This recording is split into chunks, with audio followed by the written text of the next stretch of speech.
Sometimes the worst thing about hiding who you are isn't the lying. It's the quiet shame of feeling like you have to hide. Like the world is safer if you just keep your head down and push 'em up. That's how I, Jake Ryder, world kickboxing champion turned janitor, found myself scrubbing scuff marks off the pristine hardwood floor of Zenith Martial Arts Academy in Atherton, California, when the owner, a black belt named Victor Kane, decided to make me his joke of the week. It was a Tuesday night, late, and the advanced class was winding down, smelling faintly of sweat and expensive disinfectant, the kind they only use on the mats. I liked the silence of my work, the simple, solid reality of clean grout. But then Victor's voice cut through it all. Loud, theatrical, and laced with that specific brand of privilege only the truly insecure can muster. "Hey, you in the corner, Ryder, the mop jockey," he yelled, and I paused, not looking up immediately, because I knew what was coming. I always knew. "Come here, step onto the mat. Let's give the students a little demonstration." I slowly straightened up, my 45-year-old knees cracking just a little, and met his eyes, which were glittering with cruel amusement. Victor was mid-30s, sculpted, wearing a belt that probably cost more than my monthly rent, and he thrived on putting people in their place. "No disrespect, Sensei Kane," I said, keeping my voice low and flat, focused on the stubborn gum residue on the side. "I'm just finishing up. I'll be out of your hair in 5 minutes." He actually laughed, a harsh, barking sound that made a few of his more serious students exchange nervous glances. "Finish up? No, no, no, this is more important than finish up. I want to show these newbies what happens when you've never put in the work. What the difference is between someone who dedicates their life to the art," he puffed out his chest, "and someone whose specialty is holding a squeegee."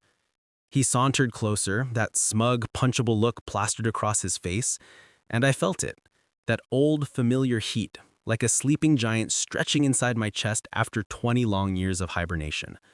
He stepped onto the mat right beside my bucket. "Just a minute, Ryder. I bet you don't even know a basic guard stance. Don't worry, it'll be educational, we'll go slow. I need them to see that the world has ranks, and you, my friend, are down here." He gestured toward the floor with his foot. Something inside me snapped, not with rage, but with a sudden chilling clarity. It wasn't the insult itself. I'd heard worse from hecklers in arenas. It was the blatant abuse of power, the calculated humiliation, and the fact that a few students, including a young woman named Zara, looked genuinely distressed but wouldn't dare speak up. It reminded me too much of the arrogance that had nearly consumed me 2 decades ago, the very thing that led to the accident. I put the mop down, gently, deliberately, and the faint clink of the metal bucket against the floor seemed to echo in the sudden silence of the dojo. I looked Victor dead in the eye, and for a fleeting second, the arrogance on his face wavered, replaced by a flicker of confusion, maybe even primal fear. He hesitated, that confident swagger momentarily gone. "All right, Sensei Kane," I said, my voice quiet, almost a murmur, but it carried to the back wall. "I accept your little demonstration." He forced a relieved, shaky laugh. "Excellent! See, guys, he's playing along."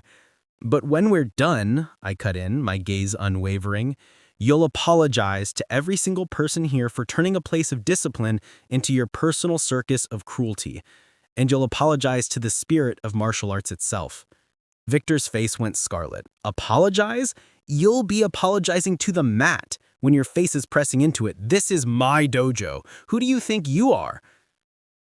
Who was I? That was the million-dollar question, wasn't it?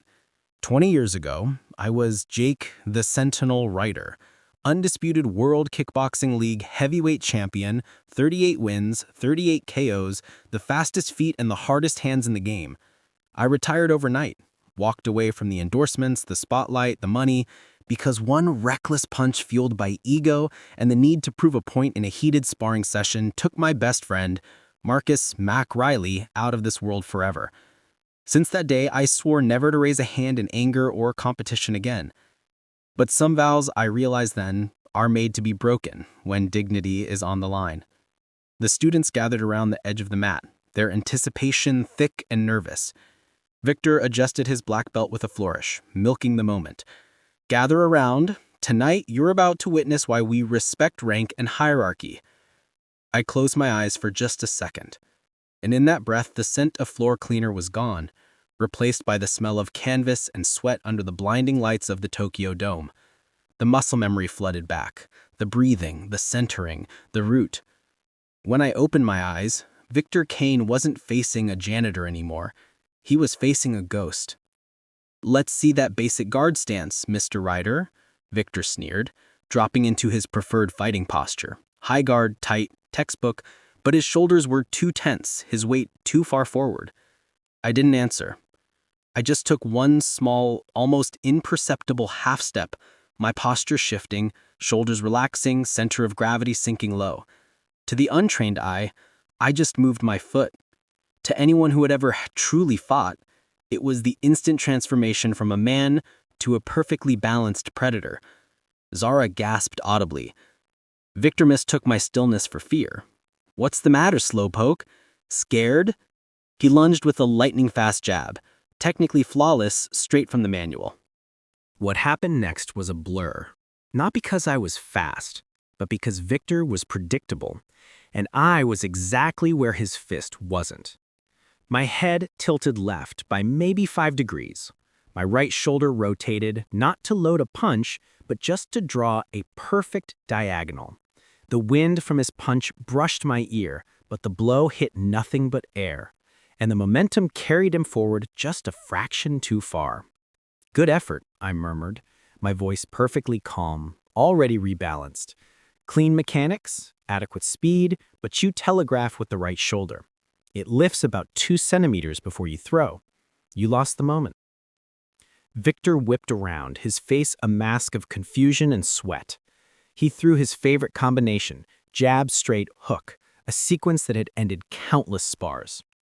This time, I leaned back along an impossible curve, my spine bowing like a piece of flexible bamboo, letting the jab and the straight zip past the tip of my nose by less than a centimeter.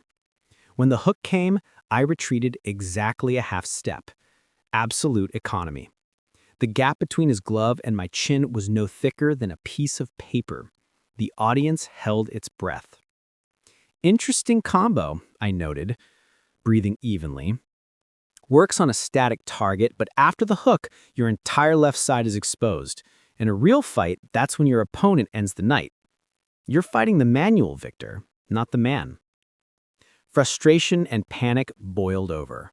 Victor abandoned technique and rushed me in a desperate, reckless jumble of wild swings, kicks, and elbows, a pathetic display of uncontrolled power. Every blow sliced emptily through the air like a phantom, throwing him further off balance. He was exhausted, chest heaving, his rhythm completely gone. And then, suddenly, I was close, too close, right in front of him. He hadn't seen me close the distance, hadn't heard me move.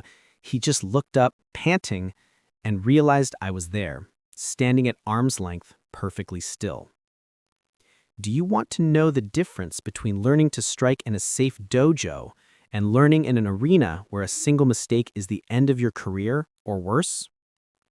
Before he could even process the question, I moved.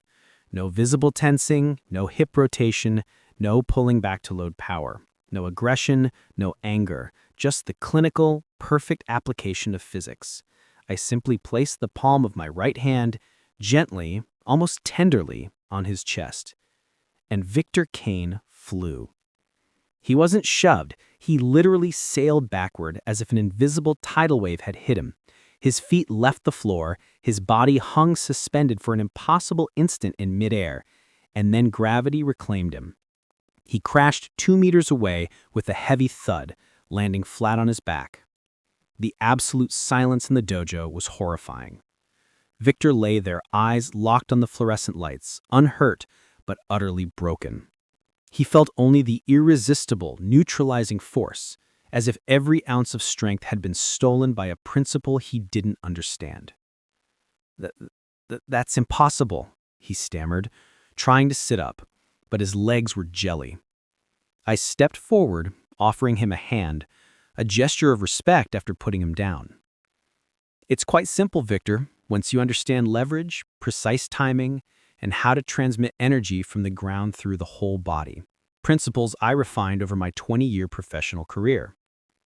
That was the line that broke the silence. Megan, the student who had spoken up earlier, stepped forward, her phone raised for all to see.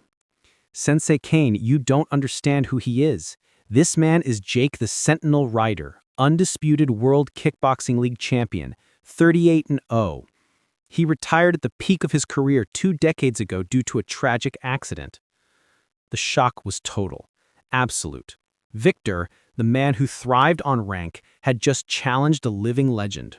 He had humiliated a man whose actual punch could have put him in traction, and instead, that man had chosen a single, gentle touch to dismantle his entire identity. Victor finally struggled to his feet, leaning against the wall, his face sheet white. Why would you give that up? Why clean floors? I looked at him and then out at the students, my story pouring out not as a confession of greatness, but as a testimony to guilt. I gave it all up because I killed my best friend, Marcus Riley. We were training. I was fueled by arrogance, by pressure, by the need to silence reporters who said I was lucky. I lost control. One punch, and Mac never woke up. The investigation called it an accident, but I knew the truth. I realized strength without control is a weapon of mass destruction. So I disappeared. I swore I'd never use my hands to hurt anyone again, until tonight. The arrogance had completely drained from Victor, replaced by the crushing weight of his own smallness. I didn't know, he whispered. If you'd known, you'd have treated me with respect. And that's good, Victor. But the real question is, would you still humiliate the next janitor, the next new student without a black belt to protect themselves? That question was the final blow. Victor sank to his knees, not because his body was weak, but because his spirit had surrendered to the truth. 3 months later, the Zenith Martial Arts Academy had new ownership, mine. Victor, humbled, sold it to me for a symbolic price and stayed on as my assistant instructor. He was learning, slowly, painfully, that value comes not from making others small, but from helping them grow. I stood before the class wearing only a plain, simple gi, no belt. A young student asked why. I told him because a belt is just cloth. It doesn't make you better. What makes you better is the person you choose to be every day. That afternoon, I loaded the entire class on a bus. We didn't go to a seminar, we went to a quiet cemetery on the outskirts of town. We stood before a simple headstone, Marcus Mac Riley, 1980-2005. This is Mac, I said softly, laying my hand on the stone. This man died because of me. You don't learn martial arts to hit people, you learn it to control yourself. Strength isn't the problem is how we use it. Hiding and running didn't honor Mac. But teaching the lesson I learned the hard way, that honors him. I looked at my students, at Victor standing quietly in the back, and at my 10-year-old daughter, Lily, who was hearing the full story of her father for the first time. Now I teach control, I teach respect, I teach that the truest fight you'll ever have is the one inside your own head, and the greatest victory is knowing when to step away.